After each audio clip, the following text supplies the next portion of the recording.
La flota de Indias, aquel magnífico espectáculo económico que cambió el mundo, aquella globalización económica y también cultural que partió de la Andalucía Atlántica hacia el Nuevo Mundo, trazó senderos marítimos, fabricó puertos, construyó ciudades y un largo etcétera. En resumidas cuentas, la flota de Indias hizo historia desde el siglo, principios del 16, aunque ya su germen empieza a finales del 15, pero bueno, ya se confirma a principios del 16, hasta la época de la Ilustración en el 18. Un tema muy interesante de nuestra historia y como siempre con nuestro pana Emilio Acosta Ramos de Venezuela Provincial. Muy buenas, Emilio, muy bienvenido, como siempre. Bueno, muchas gracias por la invitación, como siempre, Antonio. Es un placer para mí estar en tu canal de YouTube, Antonio Moreno Ruiz. Y sí, hoy vamos a estar hablando de la flota de Indias, ¿no? Esa flota que englobaba todo el comercio y navegación de España con sus territorios de ultramar. Y como tú bien señalas, ¿no? Se empieza a configurar en el año de 1503 y ya a finales del siglo XVI, pues ya se configura totalmente, ¿no? España organiza desde Sevilla una red de comunicaciones que por primera vez adquiriría dimensiones planetarias. Esa red permitía recorrer cada año los miles de kilómetros que separaba Europa de las Américas, ¿no? Sí, claro, y además es la conexión del mundo, porque esa flota que empieza en el 1503, la van fraguando, de hecho, los marineros de toda España. Tú sabes que, bueno, ya a partir del 1493-94 son los llamados viajes andaluces, todos esos marineros de Moguer, de Lepe, que van por las Antillas, en fin, hasta que en 1503 cristaliza, tenemos la figura de la Casa de la Contratación, el sistema de monopolio económico que parte de Sevilla hacia, hacia América, y esa flota al final recorre el Atlántico, hace del Atlántico un mare nostrum de los hispanos, y con la importancia que tiene la Nueva España conforme va avanzando la conquista territorial, ¿no? Continental, mejor dicho, de las Antillas a México, y al final acaba llegando al sudeste asiático. O sea, es un comercio global el que se cristaliza en la Andalucía Atlántica, ¿no? Especialmente en Sevilla, con puertos tan importantes como Cádiz, Sanlúcar de Barrameda, la actual provincia de Huelva. Sí, totalmente de acuerdo con lo que dices, pero hay que preguntarnos por qué se crea la flota de Indias. Y como tú bien dices, con el descubrimiento de América, ¿no? Empiezan a hacerse esos viajes de ida y vuelta entre Europa y América, ¿no? Empieza sobre todo mucha gente a emigrar de la península y las Canarias al continente americano y también se empieza a dar el comercio, ¿no? Y las potencias enemigas de España, como lo eran Francia e Inglaterra, pues se quieren aprovechar de esas embarcaciones que vienen de América cargados con mercancías, ¿no? Con tabaco, con caña de azúcar, con cacao, con oro y plata también, por supuesto, y las que van a España llevando manufacturas y todas las mercaderías europeas, ¿no? Y entonces empiezan a atracar estos barcos que iban y venían de América a Europa. Entonces muchos empezaron a organizarse en pequeños grupos y bueno, en 1564 pues fue despachada la flota de India, la primera, y toda Europa, como digo, pues intentó robarle a España todos esos tesoros, ¿no? O sea, los convirtieron en el país más rico del mundo durante más de 2 siglos. Ese oro, esa plata, esas gemas, ese cacao, esas especies, ese azúcar, ese tabaco. O sea, no existía una recompensa más atractiva para los almirantes, capitanes, comodoros y piratas del viejo continente que estas riquezas transportadas por los galeones españoles desde América del Sur y desde las Filipinas también, ¿no? Claro. Sí, no, además, como tú bien dices, claro, eso despierta el recelo de las otras potencias, pues de ingleses, de franceses, de holandeses, y por tanto la flota de Indias se acaba perfeccionándose como un modelo mixto civil y militar, porque si bien era el comercio en sí, tenía que ser protegida también precisamente para evitar los ataques de los piratas, de los corsarios, y hay un mito extendido, ya lo tratamos en otro tema, cuando me acuerdo el vídeo que hicimos de la piratería en el Caribe, De que, claro, de que muchísimas riquezas fueron robadas por los ingleses. Sí, bueno, dieron por saco esos piratas, pero tampoco fue para tanto. La flota de India sabía defenderse, ¿no? Sí, totalmente. Bueno, hay que decir que el que crea la flota de Indias, el primero en actuar fue don Felipe II, con la Real Cédula del 16 de julio de 1561, que prohibía expresamente enviar a América navíos sueltos y ordenaba, cito las palabras de su majestad, dice, se formasen en el río de la ciudad de Sevilla, o sea, el Guadalquivir, y en los puertos de Cádiz y Sanlúcar de Barrameda, dos flotas, una armada real que vayan a las Indias, una en enero y otra en agosto. O sea, aquí es cuando oficialmente se crea la flota de India, ¿no?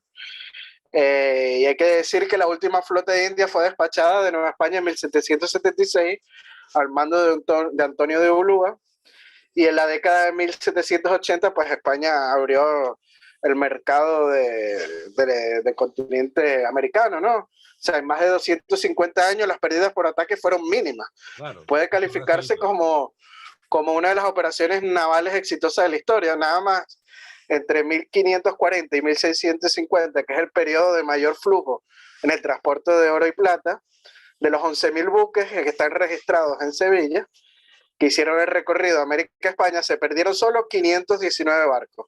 La mayoría eran por tormentas y huracanes, o sea, otros motivos de índole natural, y solo 107 lo hicieron por ataques piratas. Es decir, menos del 1% según los cálculos que señala el historiador Fernando Martínez Laides en su libro Tercio de España, una infantería legendaria, ¿no? El sistema de convoy español, cuyo teórico hay que decir que fue Menéndez de Ávila, el fundador de San Agustín de la Florida, sería copiado por Inglaterra y Estados Unidos en las dos guerras mundiales, así de efectivo fue. Pero bueno, la auténtica prueba de que cumplió con su propósito y es que solo dos convoyes fueron completos apresados en toda su historia. La primera, el de 1628, a la altura de Matanzas en Cuba, a manos del almirante holandés Piet Hein, y una segunda vez en 1656. Fue la única vez en la historia que se llegó a capturar el convoy completo. El resto fue algún que otro barco que los piratas pues capturaron, y como digo, no llegó ni al 1% de esas capturas. Es que claro, eso es uno de los mitos, que como que los españoles pues eran lelos, que no defendían bien sus intereses y que los otros vivían de la renta de los españoles. O sea, eso es muy peliculero, muy Hollywood, pero no se ajusta a la realidad, como tú bien dices, de una maquinaria económica y militar muy bien pertrechada. Y además que fíjate, con esto que hablamos, ahora se habla tanto de España o de la monarquía hispánica como primera globalización, esa unión de puertos, ese gran circuito marítimo y terrestre que desarrolla hasta que cristaliza la flota de India. Y fíjate, por ejemplo, que Faustino Núñez es de la teoría, Faustino Núñez es un musicólogo que ha escrito un libro que amenaza, entre comillas, con ser clarividente, como es América en el flamenco. Y él dice que las provincias americanas de Europa son Sevilla y Cádiz, y que Sevilla y Cádiz durante más de 200 años tuvieron más contacto y más en común con La Habana que con Madrid, porque es que era tanto el contacto que tenía la Andalucía Atlántica con el Nuevo Mundo a través de esta navegación, que eso luego se ha dejado ver en la cultura. Se ha dejado ver en la gastronomía, en la música, en muchísimas cosas. El barroco lo transformó y llegó a toda Europa, esa polifonía española. Lo que se forma en Sevilla es una ciudad cosmopolita, es el equivalente a lo que en día de hoy es Sao Paulo o Nueva York, ¿no? Algunos dicen que Sevilla tiene entre un 8 y un 10% de población negra en esta época, pero también tenía gente de toda España, todos esos comerciantes que venían de Burgos, de Santander, los comerciantes de lienzos catalanes, la gran cantidad de italianos que había en Sevilla, los genoveses tenían la lonja de los genoveses, su propio mercado, su calle, los de Piacenza. Luego la cantidad de flamencos y alemanes que había en Sevilla. Entonces todo eso al final es producto de esa prosperidad que daba la flota de Indias y de esa expectación continua que tenía Sevilla, Sanlúcar de Barrameda, Cádiz. Es que cambió el mundo para siempre y por desgracia no está bien cristalizado en la ficción. La ficción lo que te da a entender es eso, ¿no? De que no se supo aprovechar, de que aquello era cutre, de que aquello... Pero en realidad era algo mucho más complejo, yo diría, Emilio, que más bonito, ¿no? Igual pasa con las Islas Canarias, ¿no? Las Islas Canarias tienen mucho mayor contacto en esta época con América que con la península, ¿no? Claro. Y el contacto que se tenía con la península era justamente, ¿no? Con la Andalucía Atlántica. Y si no se supo aprovechar, yo creo que esto es totalmente falso. Tú ves Sevilla y es el centro histórico más grande de Europa. O sea, se desarrolló de una manera notable. Yo me imagino a esa gente que entraba con la flota de Indias por el río Guadalquivir y empezaba a ver la Torre del Oro, la Giralda, etcétera, pues lo veía como nosotros vemos hoy en día los rascacielos de Nueva York, de Chicago Exactamente. o de Dubái, ¿no? O sea, era algo impresionante. Entonces yo creo que ahí están los hechos, ¿no? Las construcciones y cómo se desarrolló el puerto de Sevilla y Luego lo tú vemos fíjate también la en unión América. de Sevilla, Cádiz y Sanlúcar con puertos como La Habana, La Uh-huh. Habana en Cuba, Portobelo en Panamá, Veracruz en México, Cartagena de Indias en Colombia. Incluso ya en el siglo XVIII, Nueva Orleans va a ser heredera de esta tradición marítima, ¿no? Y eso se nota, como decimos, en la gastronomía, en la música, en la arquitectura, en muchas facetas de la vida cotidiana. Son herederas de este trajín de la flota de Indias, por así decirlo. Sí, es que si tú pones a ver, la mayoría de los puertos americanos se desarrollaron increíblemente.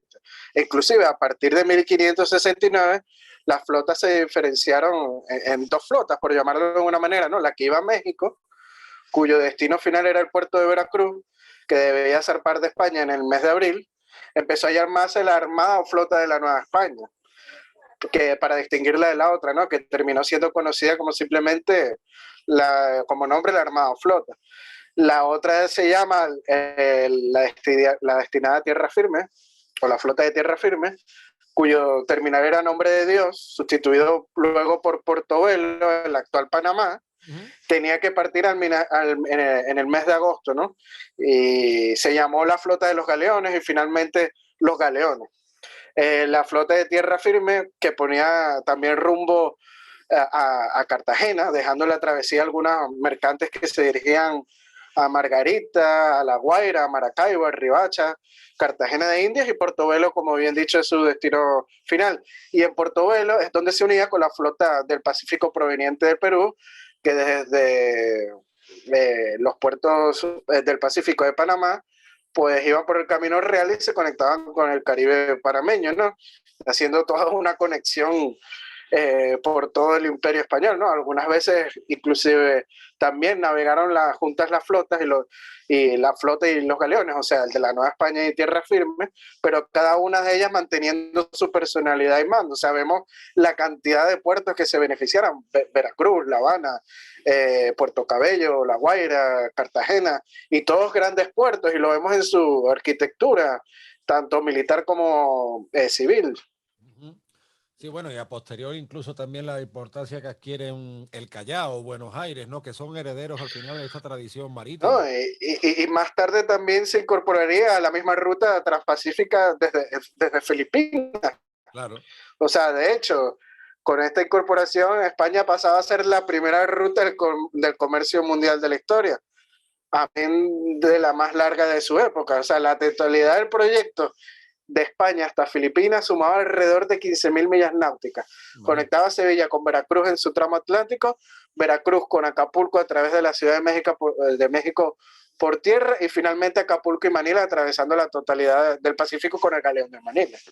Claro, y hay que subrayar la importancia de Sevilla como puerto y puerta de Indias por su ubicación estratégica, ¿no? Sevilla está situada en el suroeste de la península ibérica, está muy cerca de la costa. No sé exactamente en kilómetros, pero a día de hoy, pues en coche desde Sevilla se puede llegar a la playa en 40, 45 minutos, 50 minutos. No se tarda una hora en llegar a la costa más cercana. Y en aquella época, pues Sevilla era muy difícil de atacar porque era una ciudad con un perímetro amurallado enorme.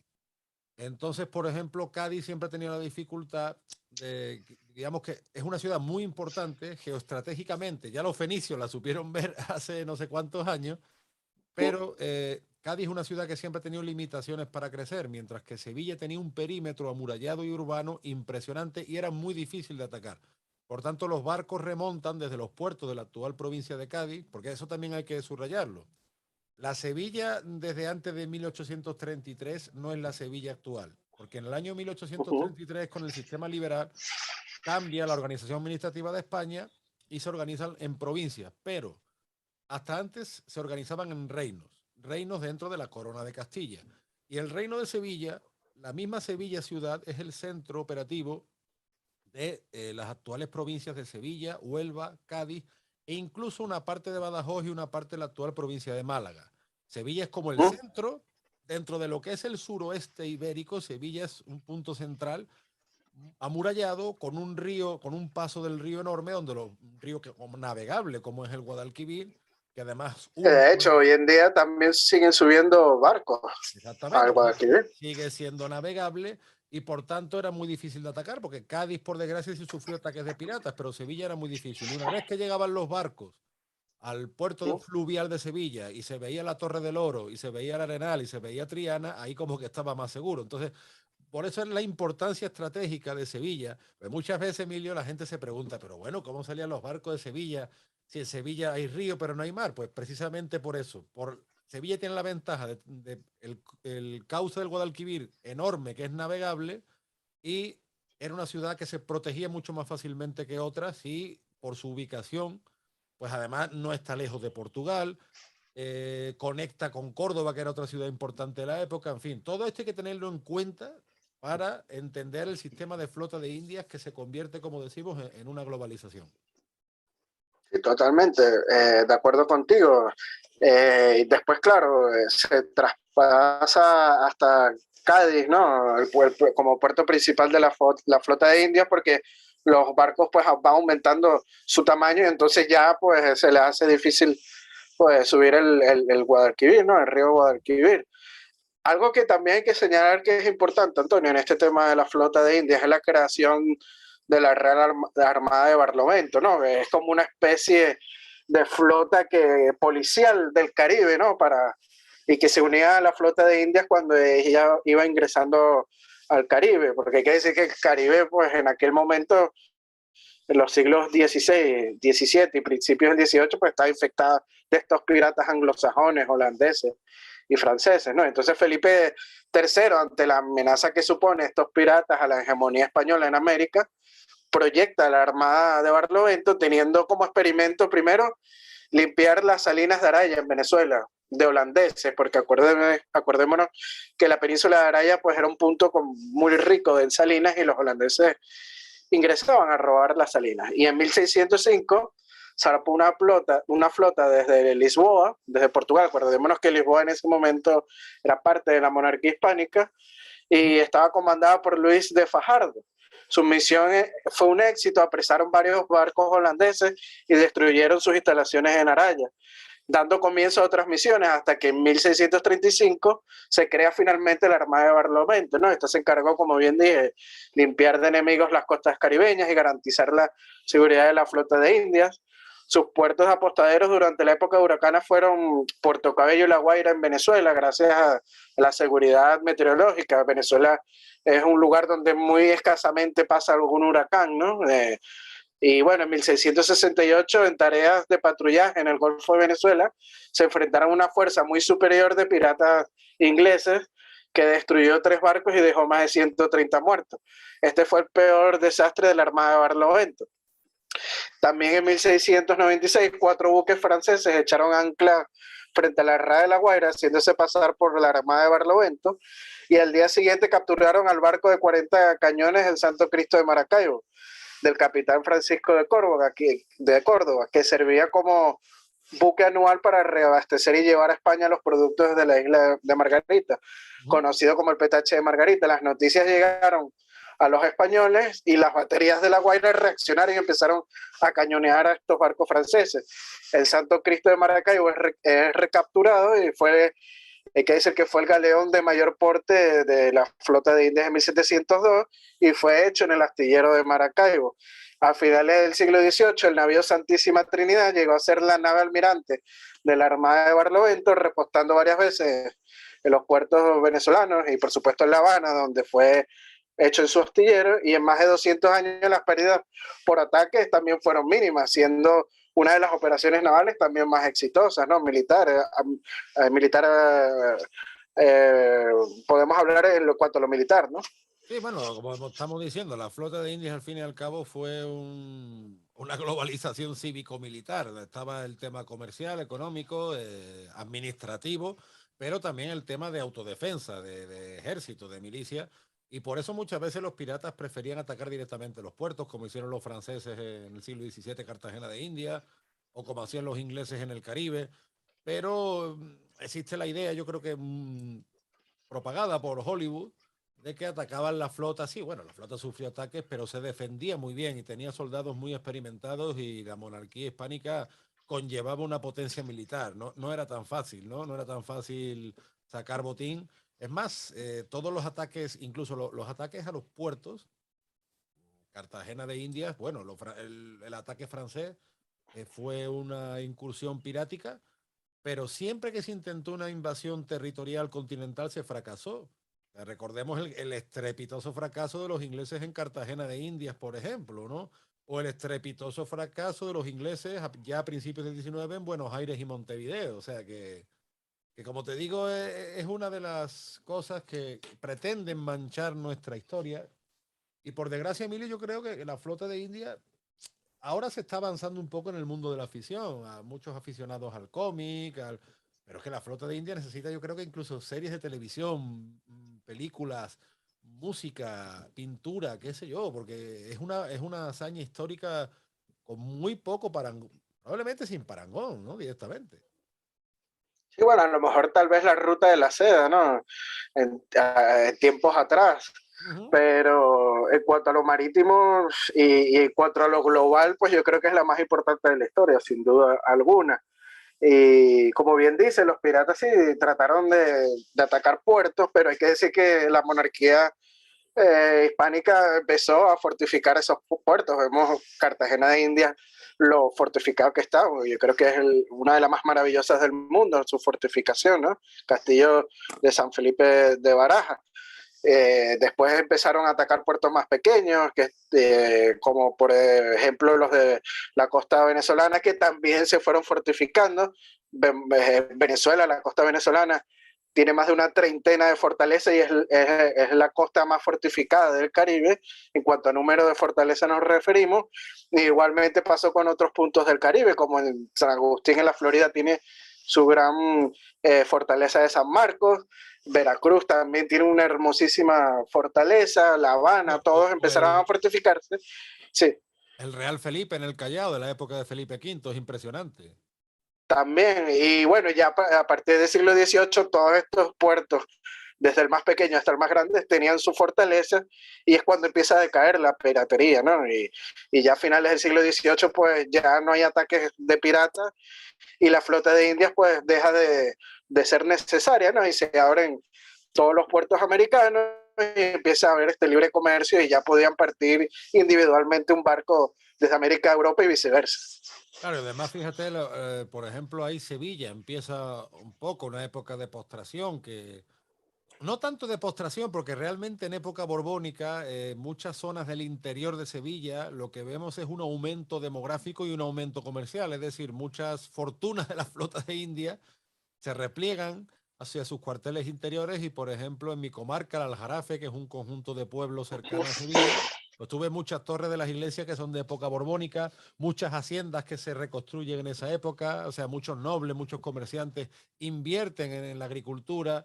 Tú sabes que los Borbones pusieron también especial empeño en la reforma y en el incentivo agrícola y De sin agricultura, embargo sí. otros puertos como Santander, Barcelona, Málaga, La Coruña, Valencia, los Alfaques de Tortosa y alguno que otro más que me La dejo, misma la misma Puerto de la Cruz en Tenerife. Puerto de la Cruz en Tenerife, o sea, viven un auténtico boom comercial precisamente por su contacto con América. Y volvemos a lo mismo. Curiosamente o no, Oh, todos y esos... ojo, por cierto, en Sevilla también los Borbones instalaron muchas fábricas. Vemos la Sí, sí, Real sí. Fábrica del Tabaco, ¿no? Claro, por eso, como que Sevilla en esta época se interioriza, por así decirlo. Bueno, incluso Felipe V se instaló en los Reales Alcázares y Sevilla durante varios años funciona como corte paralela porque muchos documentos oficiales salen del Alcázar de Sevilla.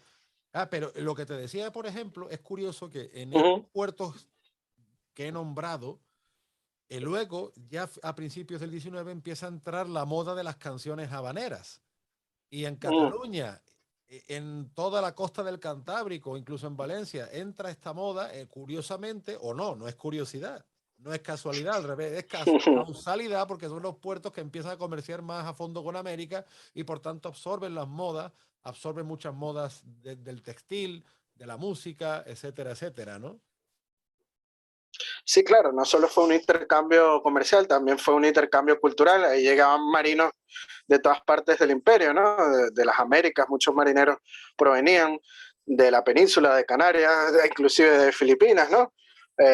Como vemos como el mantón de Manila llega hasta la península Ujú. y se adopta, ¿no? En las vestimentas tanto peninsulares como criollas en la América, o sea, es un intercambio de todas las actividades humanas, no solo las comerciales, inclusive también las políticas, llegaban nuevas ideas, ¿no? Acá eran los primeros sitios donde llegaban ideas políticas, eran los puertos, y eso se ve también mucho después de la Revolución Francesa, ¿no? Y cómo afecta a algunos sectores de los criollos en América, ¿no? Sobre todo en los puertos del Caribe como La Guaira o Cartagena de Indias. Sí, o como aquí fue Cádiz, ¿no? También toda esa También, efervescencia. Ujú.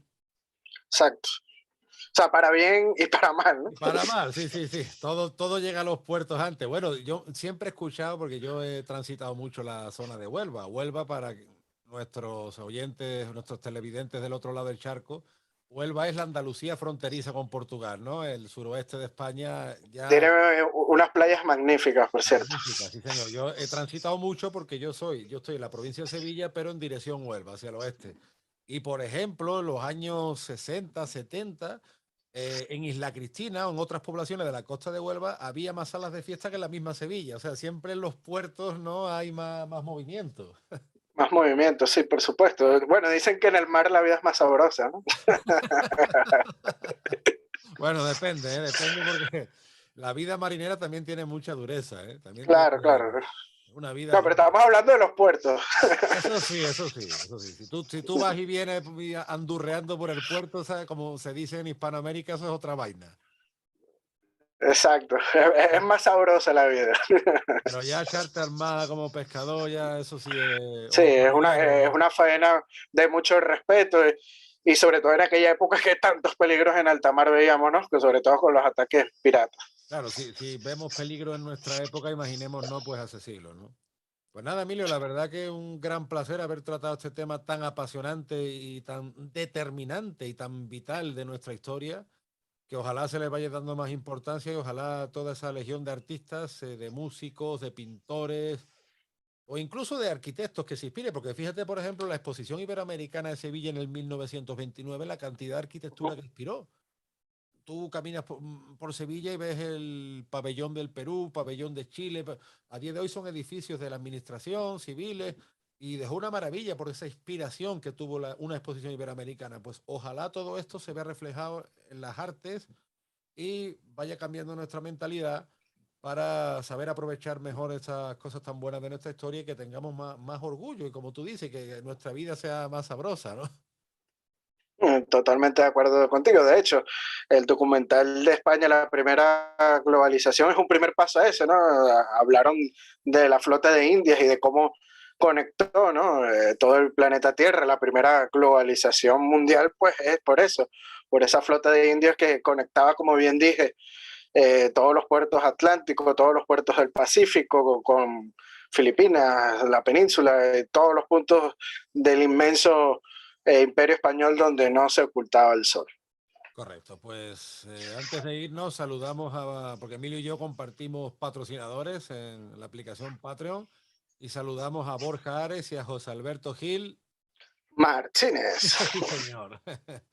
Les agradecemos mucho sus aportaciones, les invitamos y bueno, como estamos hablando ahora de esto de que ojalá inspiren a las artes, pues si nos quieren contratar como asesores, no nos vamos a negar, así que nos ofrecemos en bandeja. No, totalmente de acuerdo. Cualquier colaboración en cuanto a estos temas históricos y luchar contra la leyenda negra, pues tienen dos soldados aquí para prestarse a hacer servicio. Señor. Pues nada, Emilio, nos vemos próximamente, Dios mediante, con otros temas de nuestra historia hispánica. Como siempre, un abrazo hasta la Villa y Corte. Un abrazo hasta el puerto y puerta de Indias. Sí, señor. Chao, chao. Adiós.